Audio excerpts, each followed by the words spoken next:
নির্বাচন আসতেছে, মিষ্টি মিষ্টি কথা বলা হবে, কোন মিষ্টি কথা শুনতে চাই না। বাংলাদেশে কোরআন আইন চালু করার জন্য যারা কথা বলবে আমরা তাদের পক্ষে সব দেখা শেষ। আগামীতে দেখতে চাই কোরআনের বাংলাদেশ, কোরআনের বাংলাদেশ। প্রয়োজনে সন্তান এতিম হবে, বিবি বিধবা হবে। আমার দেশকে চক্রান্ত করতে কেউ যদি আসে, একটাকেও জীবিত বিদায় করা হবে না। তোমার মোবাইলের জন্য যদি খরচ হয় 5,000, তুমি অস্ত্র কেনার জন্য মুসলমানের বিরুদ্ধে 1 লক্ষ টাকা বাজেট করো। আমার দেশের মুসলমানের ঈমান হরণের কোন চক্রান্ত যদি কোন কুলাঙ্গার চেষ্টা করে, আল্লাহর কসম রক্ত দিয়ে কেনাই স্বাধীনতা, রক্ত দিয়ে রক্ষা করা হবে। এখন একটা দাতাদের যার নেতৃত্বে ইউনূসের মতো এইরকম পশ্চিমাদের 5টা গোলামরা বসেছে, তার সহযোগীদেরকে নিয়ে এখন আর ব্যক্তিগত পর্যায়ে নাই, এখন রাষ্ট্রীয়ভাবে এদেশের মানুষকে নাস্তিক বানানোর পরিকল্পনাগুলো হাতে নেওয়া হচ্ছে। এই দেশের স্বাধীনতা সার্বভৌমত্বকে শেষ করার জন্য ওরা ওদের প্রস্তুতি নিচ্ছে। ও মুহাম্মদ বিন কাসেমের সন্তানরা, তোমরা এখনো কিভাবে ঘুমায় আছো? বলেন, ওরা দেখাইছে ওদের শক্তি, ইমাম দেখাইছে ওযু ছাড়া জানাজা পড়াইয়া দিছে, তাও 3 তাকবীর দিয়া। কিন্তু আমাদের এক একজনের এক একটা ফেসবুক আইডি আছে, আমাদের কাছে মসজিদের মিম্বরগুলো আছে। প্রত্যেকটা মিম্বর, প্রত্যেকটা আইডিকে এক একটা মিডিয়া বানায়া প্রচার করত। আপনার বোনকে সতর্ক করত, আপনার মেয়েকে সতর্ক করত। আসসালামু আলাইকুম। أما بعد فأعوذ بالله من الشيطان الرجيم. بسم الله الرحمن الرحيم.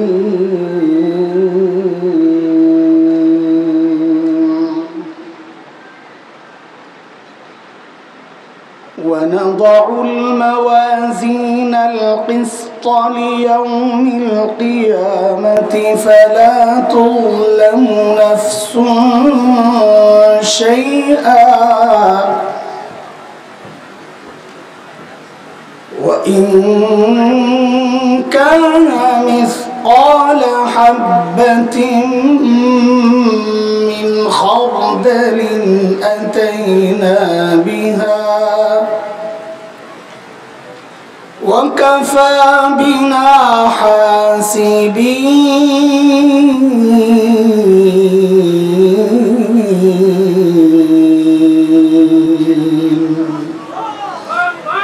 آمنت بالله صدق الله العلي العظيم.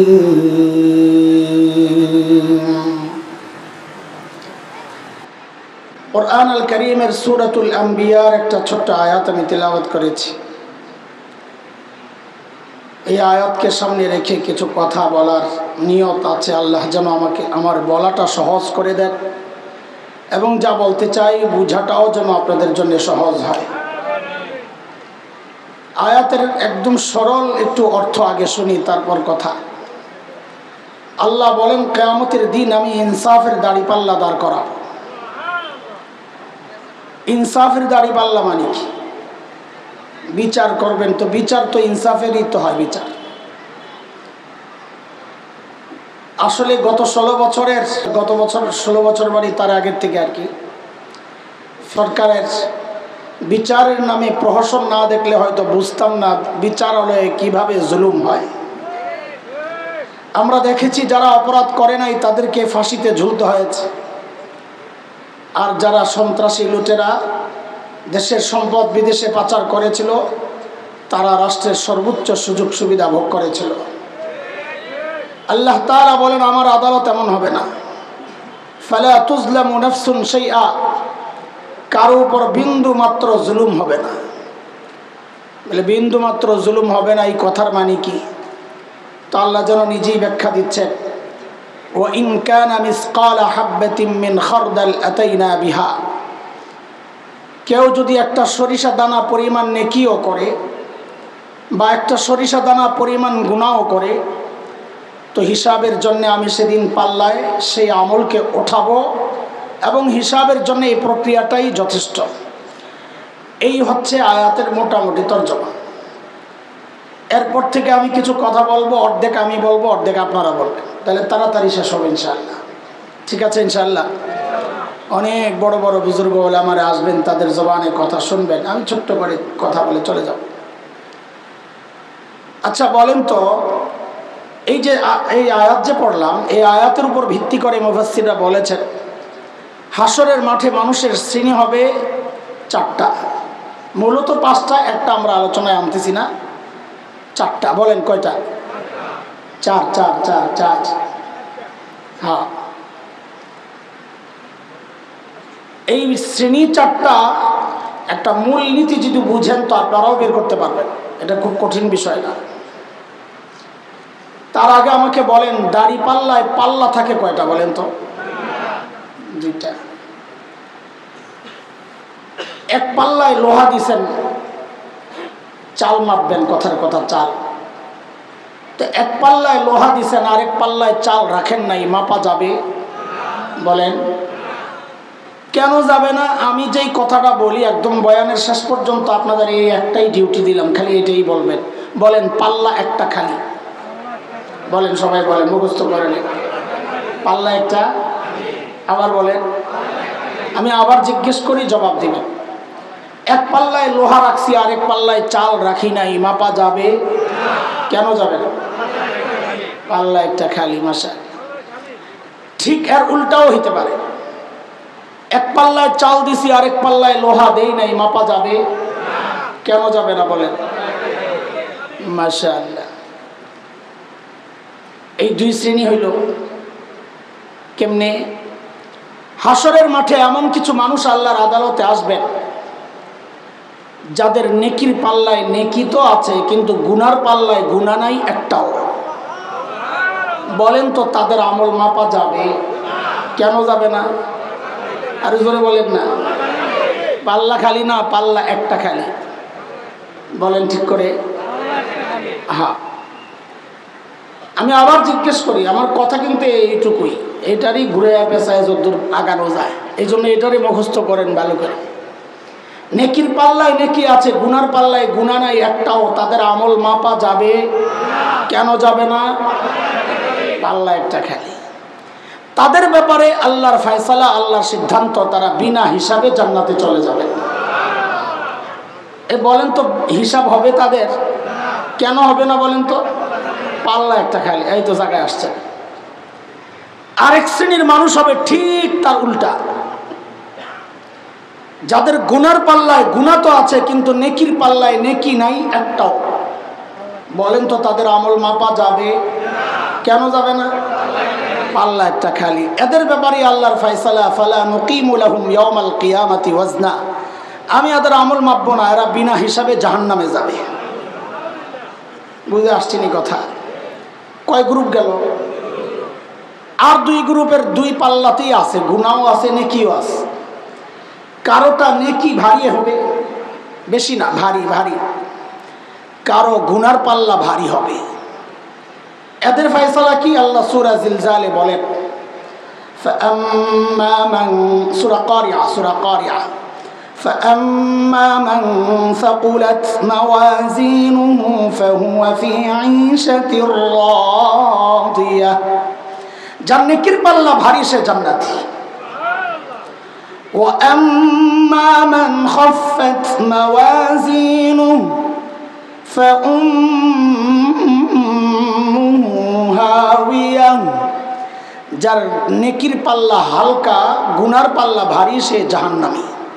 আচ্ছা বলেন তো কয় গ্রুপ হইল? বলেন না। আরেকটা আছে সমান সমান হবে, আমরা ওইটা আলোচনা করবো না, শুরুতেই বলেছি। তাইলে হাসরের মাঠে মানুষের শ্রেণী কয়টা বের করলাম? কয়টা বলেন? দ্রুত বলেন, সময় কম। এক নম্বর, যাদের নেকির পাল্লায় নেকি আছে কিন্তু গুনার পাল্লায় গুনাহ নাই একটাও, তাদের আমলের হিসাব হবে? কেন হবে না? তাইলে তাদের ব্যাপারে আল্লাহর সিদ্ধান্ত কি? তারা বিনা হিসাবে। তারা কারা? এখন থেকে আমাদের কাজ হলে বোঝানো তারা কারা। আপনারা যাদের দাওয়াতে আজকে এসেছেন, আহলুস সুন্নাহ ওয়াল জামাতের অনুসারী তারা। আহলুস সুন্নাহ ওয়াল জামাতের আকীদা হচ্ছে সমস্ত নবী মাসুম, নিষ্পাপ। বলেন সমস্ত নবী, কোন নবী জিন্দেগিতে কোনো গুনাহ করেন নাই। কেন করেন নাই? এর অনেক কারণ আছে। আমরা যেহেতু আজকে আমার আলোচনার বিষয় না, আমি অত কারণে ঢুকবো না, কিন্তু যেহেতু জিজ্ঞেস করছি, আপনি কিচ্ছু না বললে ভাববে নিজেও জানে না, এড়ায় গেল। অনেক কারণ আছে, তার মধ্যে একটা মৌলিক কারণ হচ্ছে সমস্ত নবীকে আল্লাহ নিজেই গুনাহ থেকে বাঁচাইয়া দিয়েছেন। আবার প্রশ্ন আসবে, আল্লাহ শুধু নবীদেরকে কেন বাঁচাইলেন না? হ্যাঁ, এটারও জবাব আছে। সূরা হজ এর শেষ দিকে 17 নম্বর পারার একদম শেষ পৃষ্ঠার একটা আয়াত, আল্লাহ বলেন, আল্লাহু ইয়াসতাফি মিনাল মালাইকাতি রাসূলান ওয়া মিনান নাস। আল্লাহ বলেন সমস্ত রাসূল, ফেরেশতা হোক মানুষ হোক, সমস্ত রাসূল আমি আল্লাহর নির্বাচিত। বলেন রাসূলরা কার নির্বাচিত? জোরে কোন, কার নির্বাচিত? আল্লাহ। যেহেতু রাসূলরা আল্লাহর নির্বাচিত, কোন রাসূল যদি গুনাহ করেন তো আল্লাহর নির্বাচনটাই প্রশ্নবিদ্ধ হয়ে যাবে যে আমাদেরকে গুনাহ থেকে বাঁচাইতে আপনি কাদেরকে নির্বাচন করলেন? তারা নিজেরাই তো গুনাহ করে। এই জন্য আল্লাহ নিজে কোন নবীকে গুনাহ করতে দেন নাই, বাঁচায় রাখছেন। বুঝে আসছেনি কথা? সমস্ত নবীদের ব্যাপারে আহলুস সুন্নাহ ওয়াল জামাতের আকীদা, যেহেতু তারা নিষ্পাপ, তাদের গুনার পাল্লায় গুনাহ নাই একটাও, কাজেই সমস্ত নবীরা বিনা হিসাবে জান্নাতে যাবেন। যেমন নবীদেরকে যা আল্লাহ বাঁচাইছেন, একটা উদাহরণ শোনাই আমরা আগাই সামনে। হযরত ইউসুফ আলাইহিস সালামের নাম শুনছেন? কেমন ছিলেন? আমার মতো কালো? কেমন কেমন সুন্দর! সুবহানাল্লাহ। এর চেয়ে সুন্দর আল্লাহ কাউকে বানান নাই, বানাবেনও না। তবে না বইলে সাথে সাথে তবে বলবেন, নাহলে আবার ঝামেলা আছে। বলেন, এর চেয়ে সুন্দর আল্লাহ কাউকে বানান নাই, বানাবেনও না, তবে আমাদের নবী ছাড়া। আমাদের নবী আলাইহিস সালামের সাথে কারো কোনো তুলনা হয় না। হযরত ইউসুফ ছিলেন ফর্সা, আর আমাদের নবীর সৌন্দর্য কেমন? চোখের দিকে তাকালে মনে হতো এর চেয়ে সুন্দর চোখ আর হইতে পারে না। নাকের দিকে তাকালে মনে হতো আরে এর চেয়ে সুন্দর নাক আবার হয় কেমনে। যেই কোনো অঙ্গের দিকে তাকালে মনে হতো এর চেয়ে সুন্দর অঙ্গ আর হইতে পারে না। এটা ছিল আমার নবীর সৌন্দর্য। হযরত ইউসুফের সৌন্দর্যে পাগল হয়েছে জুলাইখা, ঘরের মধ্যে আটকাইছে। ওই যে নবীদেরকে আল্লাহ আল্লাহ বাঁচান যে, সেই কথা বলতেছে, ঘরের মধ্যে আটকাইছে। হযরত ইউসুফ অবস্থা বেগতিক দেখে আল্লাহর কাছে পানাহ চাইছেন। কোরআন আল কারীমের সূরাত ইউসুফ 23, 24, 25, 26 এই আয়াতগুলোতে এই প্রসঙ্গটা আসছে। আল্লাহ বলেন, وراودته التي هو في بيتها عن نفسه وغلقت الأبواب وقالت هيت لك قال معاذ الله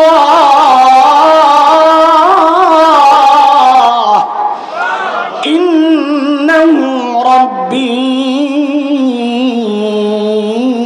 أحسن مثواي إنه لا يفلح الظالمون।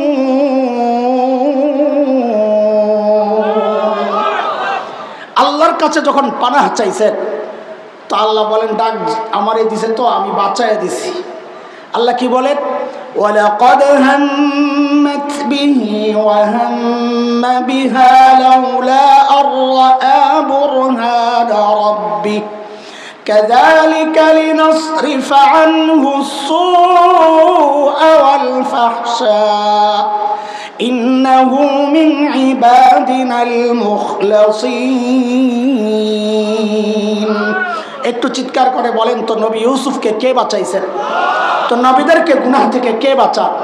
জোরে কম। হ্যাঁ, বিনা হিসাবে জান্নাতে এই উম্মতেরও 70,000 যাবে। কত কত? সুবহানাল্লাহ পড়ছেন না? কি বুঝা পড়ছেন আল্লাহ জানে। 70,000 এই উম্মতের বিনা হিসাবে জান্নাতে গেলে আপনার কি লাভ? কি সুযোগ পাইবেন মনে হইতেছে? হ্যাঁ, আশা আছে না? কিন্তু আশা কেমনে হয়?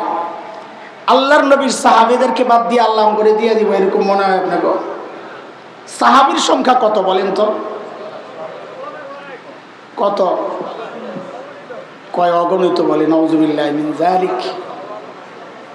কত কত কত? 1.25 লক্ষ। কই পাইছেন এটা 1.25 লক্ষ সাহাবী? কই পাইছেন? আজাইরা একটা কথা কেমনি যে ছড়ায় গেছে আল্লাহ জানে।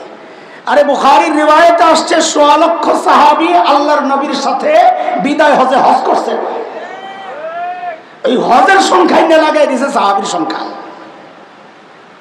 আবার ওই মিল আছে, নবী নবী 1.25 লক্ষ নবীর কথাও আছে। আমাদের যাত্রাবাড়ির হযরত বলেছেন ওই সময় প্রায় 5 লক্ষ সাহাবী ছিল। সাহাবী যদি 5 লক্ষ হয়, 70,000 বিনা হিসাবে গেলে সাহাবী তো থেকে যায় 4,30,000। আপনি সুবহানাল্লাহ পড়েন মিয়া কোন আশায়? এইটাও পড়ে আশা আশা কেন?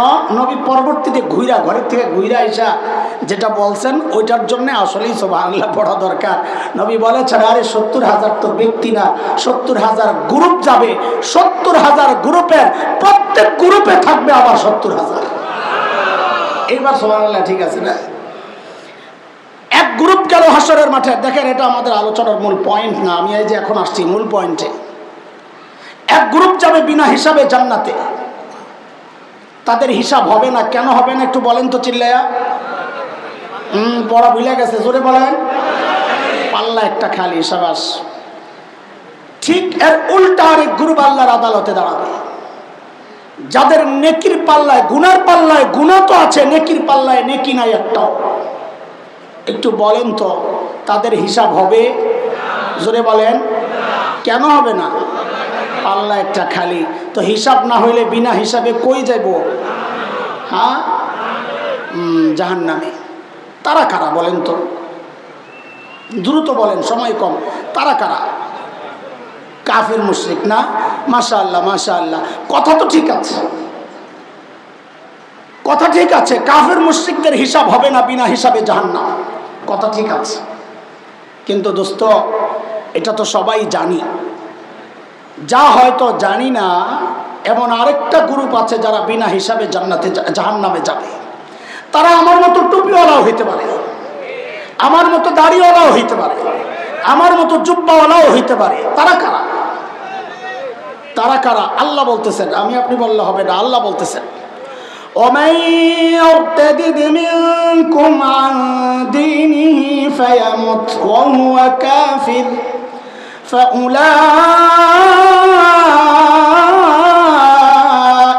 حبطت أعمالهم في الدنيا والآخرة وأولئك أصحاب النار هم فيها خالدون। আল্লাহ বলেন যারা মুরতাদ তারা বিনা হিসাবে জাহান্নাম। আমি আয়াতের তরজমা করি নাই, মূল বক্তব্যটা এনেছি। বলেন মুরতাদরা কই যাবে? হিসাব ছাড়া না হিসাব সহ? কেন? পাল্লা একটা খালি। হাবিতাত আমালুহুম, সব আমল যেহেতু বাতিল, নেকির পাল্লায় নেকি নাই, সব আমল বাতিল, বিনা হিসাবে জাহান্নাম। কিন্তু মুরতাদ কারা দোস্ত? সহজ কথা হলো যারা ইসলাম থেকে বের হয়ে গেছে। বলেন আমার সাথে, বলেন একটু দ্রুত বলেন। যারা ইসলাম থেকে এই জায়গায় আমি শেখ আবুল হাসান আলী নদভী রহমতুল্লাহ আলাইহি, যিনি আমরা মনে করি গত শতাব্দীর 2-3 জন সারা দুনিয়ার শ্রেষ্ঠ আলেমের মধ্যে একজন, হযরত একটা দামি কথা বলেছে। দেখো, মানুষ মুরতাদ ইসলাম থেকে বের হয়েছে নবীর যুগেও, নবী আলাইহিস সালামের যুগেও মানুষ মুরতাদ হয়েছে। যেমন মক্কা বিজয়ের দিন নবী আলাইহিস সালাম যখন মক্কায় ঢুকলেন, সাধারণ ক্ষমা ঘোষণা করলেন, লা তাসরিবা আলাইকুমুল ইয়াউম, আজকে কোনো প্রতিশোধ নাই, সব মাফ। কিন্তু নবী সব মাফ করবেন। আল্লাহর তো এক জায়গায় একটা সিস্টেম আল্লাহ করে রাখছেন, সেটা হলো মালউনিন আইনামা সুকিফু উখিযু ওয়া কুতিলু তাকতিলা। মালাউন টাইপের যারা, এদেরকে ছাড়া যাবে না, ধৈরাই করতে হবে। এই মালাউন মানে হিন্দু না, আবার মনে করেন না। নবী মক্কায় ঢুকে কয়েকজনের নাম ঘোষণা করেছেন। সেই কয়েকজন বিখ্যাত আলিম ইবনে তাইমিয়া রাহমাতুল্লাহি আলাইহির বিখ্যাত কিতাব আসসারিমুল মাসলুল আলা শাতিমির রাসূল, তিনি 15 জনের নাম এনেছেন। আব্দুল্লাহ ইবনে খাতাল, কুরতুনা, কুরাইনা, সাররা, মাকিস ইবনে সুবানা, হুয়াইরিস ইবনে নাকিদ, আব্দুল্লাহ ইবনে জিবারা, আব্দুল্লাহ ইবনে সাদ ইবনে আবি সারা, ইকরামা ইবনে আবি জাহল, হুবার ইবনুল আসওয়াদ, হুবায়রা বিনতে আবি ওয়াহাব আল মখজুমি, কাব ইবনে জুহাইর, ওয়াহশি ইবনে হারব, ইকরামা ইবনে আবি জাহল, হিন্দা বিনতে উতবা। নবী গড়ে গড়ে 15 জনের নাম ঘোষণা করলেন। সর্বপ্রথম যেই মানুষটাকে হত্যা করা হয়েছিল সে ছিল আব্দুল্লাহ ইবনে খাতাল, যাকে কাবার গিলাফের ভেতর থেকে বের করে হযরত আলী কাররামাল্লাহু ওয়াজহা হত্যা করেছিলেন। সে ছিল মুরতাদ, ইসলাম থেকে বের হয়ে গেছিল। কি বোঝা গেল? মানুষ নবীর যুগেও ইসলাম থেকে বের হয়েছে, সাহাবীদের যুগেও বের হয়েছে।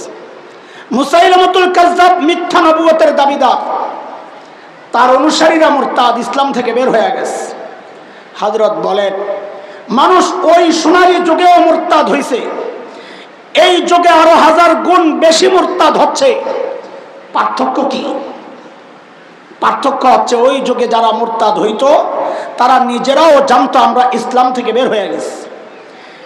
যেই সমাজে মুরতাদ হয়েছে সমাজ জানতো তারা ইসলাম থেকে বের হয়ে গেছে, কিন্তু আফসোস তার চেয়ে 1000 গুণ বেশি মুরতাদ এই যুগে হচ্ছে। কিন্তু আফসোস যে ইসলাম থেকে বের হচ্ছে সে নিজেও জানে না আমি ইসলাম থেকে বের হয়েছি। যেই সমাজে মুরতাদ হয়েছে ওই সমাজও জানে না সে ইসলাম থেকে বের হয়ে গেছে। প্রমাণ 2013 শাহবাগের গণজাগরণ মঞ্চে এর আড়ালে কিছু নাস্তিক ব্লগার আল্লাহর নবী সাল্লাল্লাহু আলাইহি ওয়াসাল্লামকে নিয়ে যেই বাজে লেখালেখি করছিল, তাদের অন্যতম নেতৃত্বে ছিল রাজীব হায়দার ব্লগার নাস্তিক। এদেশের কিছু মর্দে মুজাহিদ আমাদের ইজ্জত যারা বাড়িয়েছে, আমাদের দায়িত্ব যারা আদায় করেছে, তারা সেই রাজীব হায়দারকে যখন আপনাদের পলাতক নেত্রী সেদিন সংসদে দাঁড়াইয়া বলেছিল রাজীব হায়দার হচ্ছে দ্বিতীয় মুক্তিযুদ্ধের প্রথম শহীদ। নাউজুবিল্লাহ, আল্লাহর নবীকে যারা গালি দেয় তাদেরকে যারা শহীদ বলে তাদের ঈমান নিয়ে আমাদের সন্দেহ আছে। সমাজও জানতো না সে মুরতাদ হয়েছে। প্রমাণ শাহবাগে রাজীব হায়দারের জানাজা হয়েছে।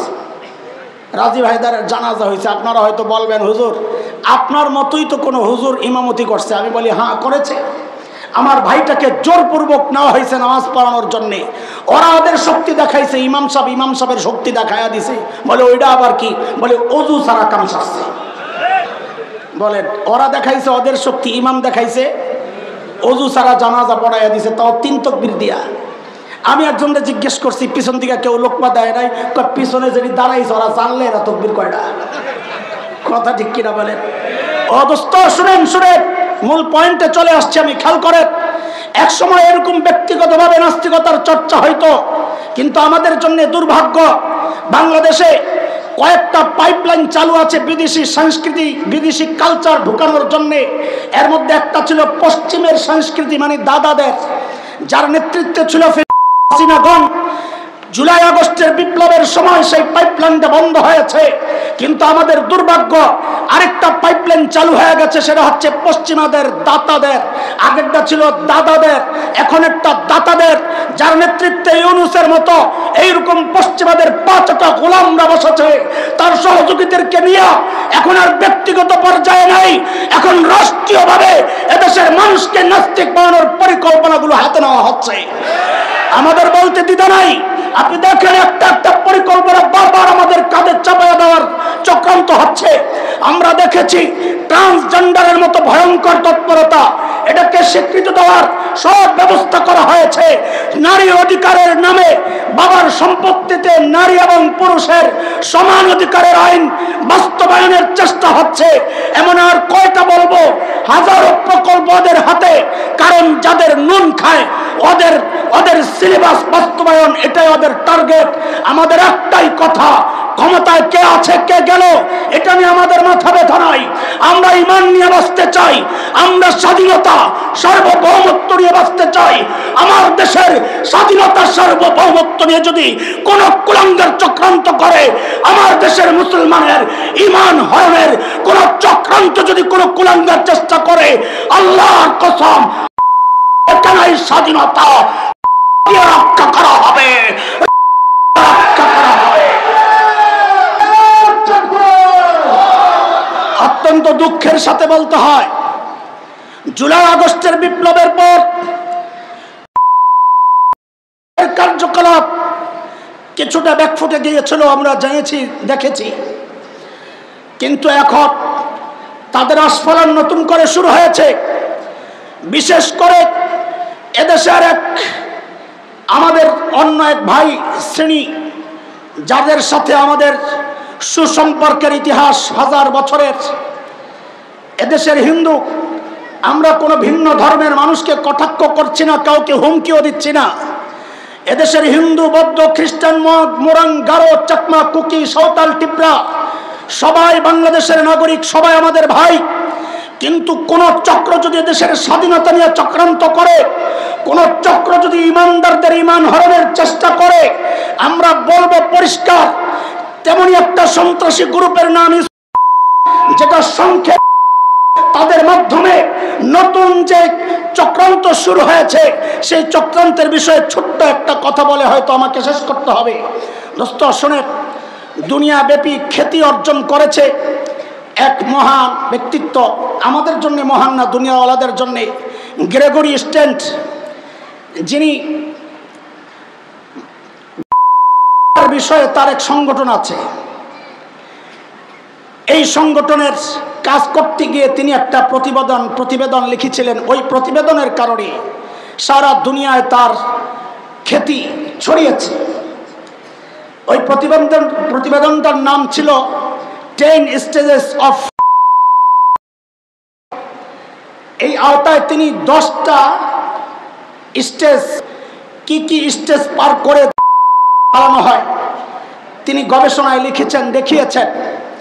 তিনি দেখিয়েছেন গাজায় শুরু থেকে এই পর্যন্ত কি স্টেজ পার করে শেষ গোটা একটা জাতিকে নিঃশেষ করার চক্রান্তে তারা কিভাবে সফল হয়েছে। কিন্তু তিনি অত্যন্ত আতঙ্কের সাথে লিখেছেন, এটা শুধু গাজা পর্যন্ত সীমাবদ্ধ নয়। আজকের আসাম, আজকের কাশ্মীর, গোটা হিন্দুস্তানের দিকে তাকালে দেখা যায় ভারত রাম রাজ্য প্রতিষ্ঠার যে চক্রান্ত শুরু করেছে, অখণ্ড ভারতের যে চক্রান্ত তারা করেছে, এটার জন্য আরেকটা কথা আপনাদেরকে শোনাই। ভারত নতুন এক সংবিধানের খসড়া তৈরি করেছে, যার প্রচ্ছদটা তারা তৈরি করেছে কিভাবে, তাদের পশ্চিমে পাকিস্তান, আফগানিস্তান, পূর্বে বাংলাদেশ, মিয়ানমার, দক্ষিণে শ্রীলঙ্কা, এখন তো প্রত্যেকটা স্বাধীন রাষ্ট্র, কিন্তু তাদের ওই প্রচ্ছদে আলাদা কোনো স্বাধীন রাষ্ট্র দেখানো হয় নাই।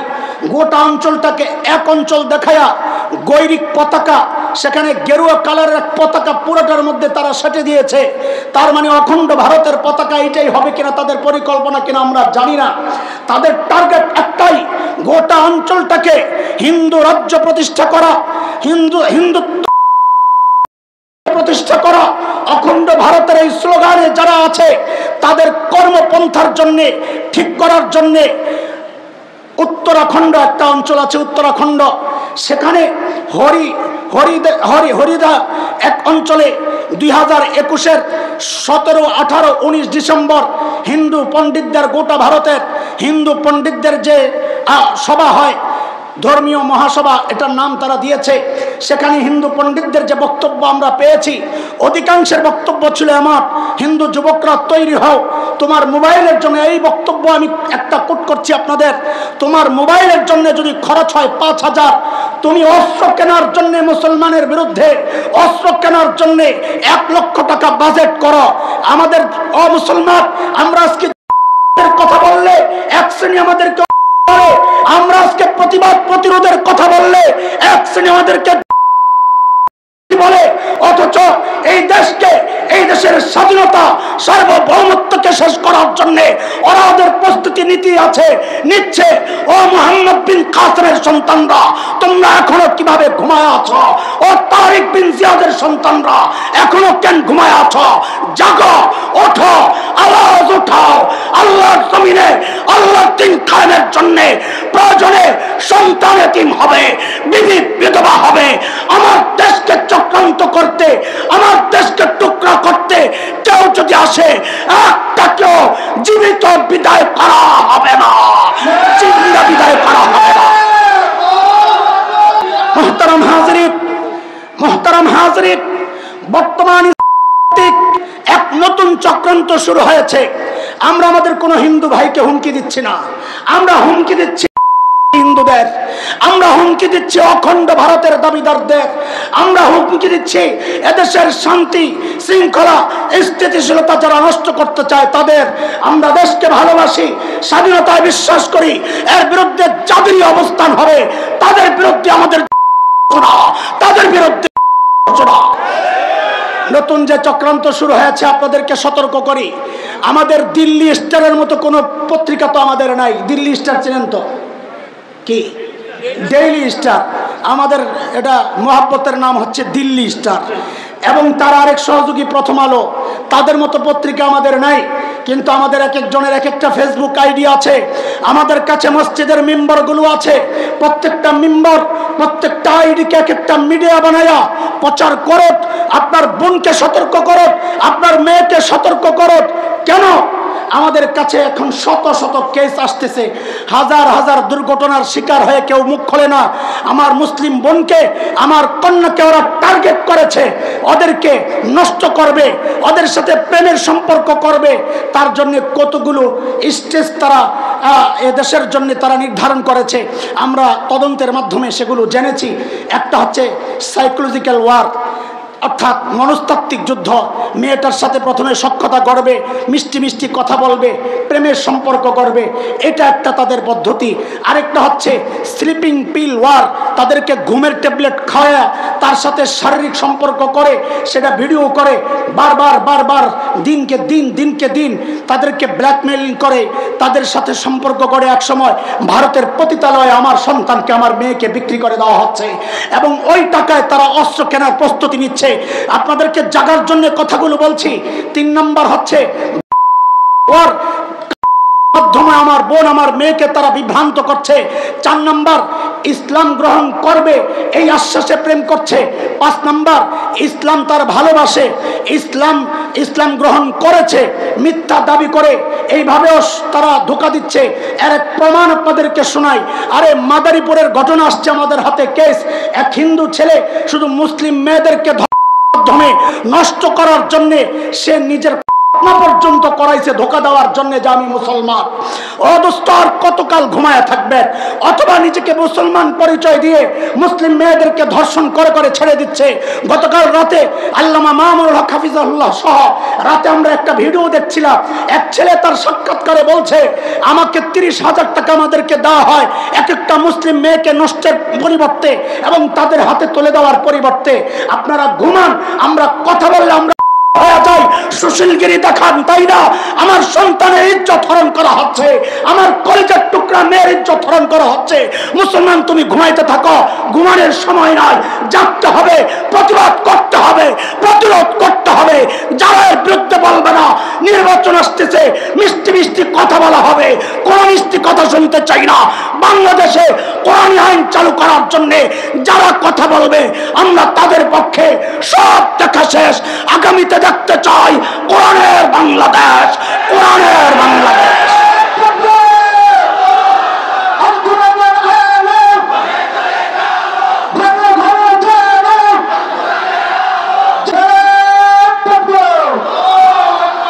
আমরা আমাদের মা, আমাদের বোন, আমাদের স্ত্রী, আমাদের কন্যাকে সতর্ক করি। তারা মুসলিম নাম দিয়ে আইডি খোলে ফেসবুকের। এমনকি কোন মুজাহিদ, বিশ্ববিখ্যাত মুজাহিদের আমাদের কাছে কেস আসছে, বিশ্ববিখ্যাত মুজাহিদের ছবি দিয়ে আইডি খোলে হিন্দু ছেলে।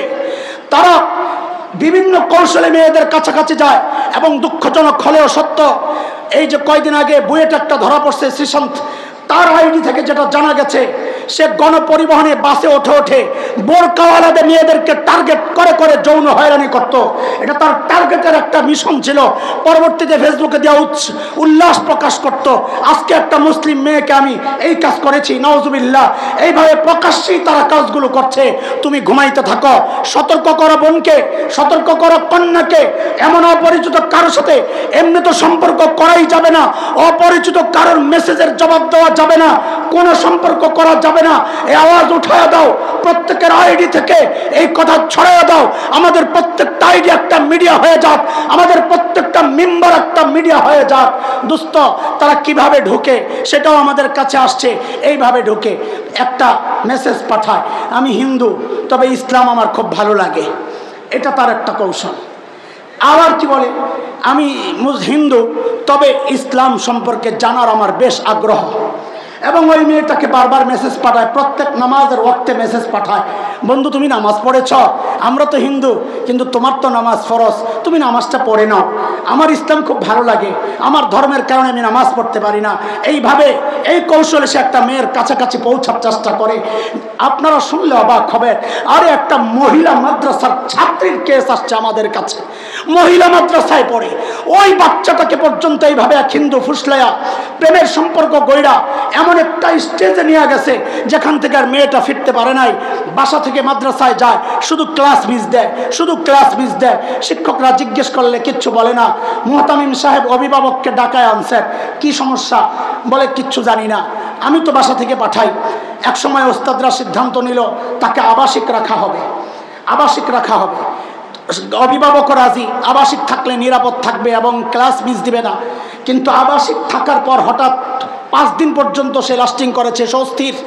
5 দিন পর সে কয়েক ঘন্টার জন্য ছুটি চাইছে। মুহতামিম সাহেব মনে করেছে আগে তো একা একা আসা যাওয়া করতো, তো 5 দিন রয়েছে মাদ্রাসায়, ঠিক আছে একটু ছুটি দেই, নাইলে বেশি কড়াকড়ি করলে না আবার বিগড়ে যায়। সে যাওয়ার পর 4 ঘন্টা পর এই ছাত্রী যখন মাদ্রাসা থেকে বের হয়, মুহতামিম সাহেব কৌশলে তার পেছনে গোয়েন্দা লাগাইছে। গোয়েন্দারা গিয়ে দেখে এক যুবক হুন্ডায় করে আসছে, তার পেছনে উঠায়া ওই মেয়েকে নিয়ে যাচ্ছে এক নাম করা হোটেলে যায় উঠছে। 4 ঘন্টা পর হোটেল থেকে বের হয়েছে। ওস্তাদ জেনেছে। আরও কয়েকদিন পর আবার 2 ঘন্টার ছুটি চেয়েছে। ওই 2 ঘন্টার ছুটি ওস্তাদ পিছনে লোক লাগাইছে, যা দেখছে ওই ছেলে হুন্ডায় করে তাকে নিয়ে যাচ্ছে, হোটেলে উঠাইছে। 2 ঘন্টা পর মেয়েটা যখন নামছে তার টলমলো অবস্থা। মাদ্রাসায় আসার পর প্রচণ্ড শরীর ব্যথা, জ্বর হয়ে গেছে। অন্য সঙ্গীরা মাথায় পানি দিচ্ছে, গায়ে তেল মাখানোর সময় দেখে পেছনে হাতের নখের আঁচড়, শরীরে কামড়ের দাগ। তাকে জিজ্ঞেস করা হয়েছে এটা কি? সে শুধু কান্না করতেছে যে আমি যাকে ভালোবাসতাম সে ছিল হিন্দু, আজকে তার বন্ধু বান্ধব নিয়ে কয়েকজন মিলে আমাকে ধর্ষণ করেছে, আমাকে আমার ভিডিও করেছে, বলেছে আমি যদি প্রচার করি, আমি যদি কাউকে জানাইয়া দিই, এই ভিডিও বাইরে ভাইরাল করে দেওয়া হবে। ও দোস্ত, আমার আপনার মেয়েকে এইরকম ধোঁকা দিয়া দিয়া ওরা যে চক্রান্তটা করছে, এটার নাম দিছে তারা ভাগোয়া লাভ, বলে প্রতিশোধ। হিন্দুস্তানে লাভ বলছে মুসলিম ছেলেরা মেয়েদেরকে ফুসলাইয়া মুসলমান বানায়া যে চালু করেছে, আপনাদের জানার জন্য বলছি, এই লাভ ইসলামে কোনো লাভ অপশন নাই। বরং বুখারীর প্রথম যে হাদিস ইন্নামাল আমালু বিন্নিয়াত, সেই হাদিস প্রমাণ করে বিয়ের জন্য, লাভ ভালোবাসার জন্য কেউ যদি হিজরত করে, নবী বলেছেন সেই হিজরতের কোনো মূল্য নাই। কাজে ইসলামে লাভ অপশন নাই। এই অপশনটাও হিন্দুদের কাছ থেকে ওঠানো। এটা কারা উঠিয়েছে, কবে উঠিয়েছে সেই তথ্য আমাদের কাছে আছে। এটা তাদের একটা চক্রান্ত, সাধারণ হিন্দুদেরকে খেপিয়ে তোলার জন্য। তারা বাহ্যিকভাবে বলছে ওই প্রতিশোধ তারা বাংলাদেশে নিচ্ছে, ভাগোয়া লাভ হবে। আমরা আপনাদেরকে জানাতে চাই, যত ট্রেপ আর যত কৌশল, যত ফাঁদি পাতো না কেন, মনে রাখো আল্লাহর জমিনে আল্লাহর দিন কায়েমের আগ পর্যন্ত চলেছে, চলবে, বন্যা বয়ে যাবে। তোমাদের আশা বাস্তবায়ন হতে দেওয়া হবে না, হতে দেওয়া হবে না। মুহতারাম হাজরিন, আজকে আমি শেষ করছি। ওলামায়ে কেরাম, খুতাবারা, আপনারা একটু কান খুলে শোনেন। আজকে এক ভাই আমার কাছে এক ভিডিও পাঠাইছে, আজকের কথা বলছি। তিনি কয়েকদিন থেকে বিরুদ্ধে তার মসজিদের খুতবায় আলোচনা করছিলেন। তার ঘরে একটা চিঠি পাঠিয়ে দিয়েছে বেনামে। চিঠির মধ্যে লেখা, রাজাকারের বাচ্চা, মুক্তিযোদ্ধার বাচ্চা, তুই রাজাকার কেন হইলি? তুই বিরুদ্ধে কথা বলতেছস, তোকে লাস্ট ওয়ার্নিং দিচ্ছি। গতকালকে তোর সামনে দিয়া মাছ পরা 3 জন মানুষ তোকে সালাম দিছিল, দেখেছিস? এটা লাস্ট ওয়ার্নিং। আরেকবার কথা বলবি, আমরা তোকে শেষ করে দিব, মনে রাখিস। তাদের এই হুমকি শুধু হুমকি নয়, তারা এই হুমকি বাস্তবায়ন করেছে। গত সপ্তাহে আমরা দেখেছি টঙ্গীর 3টি কওমি মসজিদের খতিব আমাদের মাইনুদ্দিন ভাই, তাকে গুম করা হয়েছিল বিরুদ্ধে বলার জন্য। আমরা রাষ্ট্রপক্ষকে বলতে চাই, এদের বিরুদ্ধে দ্রুত আপনারা ব্যবস্থা গ্রহণ করুন। আর বলতে চাই, যদি তোমাদের কিছু করার থাকে প্রকাশ্যে ঘোষণা দিয়ে মাঠে নেমে যাও, দেখবো তোমাদের শরীরে কত রক্ত আছে, দেখতে চাই কলিজা কত বড়। আমরা প্রস্তুত আছি, আমরা প্রস্তুত আছি।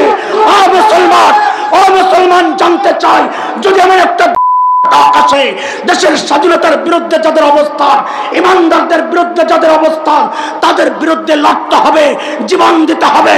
কে কে জীবন দিতে প্রস্তুত? আল্লাহকে হাত উঠায়া দেখা।